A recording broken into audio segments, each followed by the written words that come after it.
અને હવે અન્ય સમાચાર પર નજર કરીએ તો સમાચાર કચ્છથી, જ્યાં કચ્છના કડવા પાટીદાર સમાજે એક મોટો નિર્ણય કર્યો છે। અખાત્રીજના વાંઢાઈ ખાતે યોજાનાર સમૂહ લગ્નને લઈને નિર્ણય કરાયો। સમૂહ લગ્ન પહેલા મળેલી બેઠકમાં લગ્ન સમિતિએ નિર્ણય કર્યો। લગ્નમાં પ્રી વેડિંગ અને ફેશનેબલ દાઢી સહિતની બાબતોથી દૂર રહેવા નિર્ણય કરાયો છે।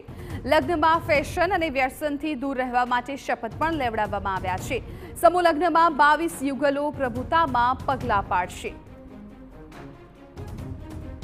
તો અખાત્રીજના દિવસે સમૂહ લગ્નનું આયોજન કરવામાં આવ્યું છે, જેમાં 22 યુગલો છે આ સમૂહ લગ્નમાં જોડાવાના છે। ત્યારે પાટીદાર સમાજે, ખાસ તો કડવા પાટીદાર સમાજે અમુક નિયમો છે જાહેર કર્યા છે। એક મોટો નિર્ણય લીધો છે।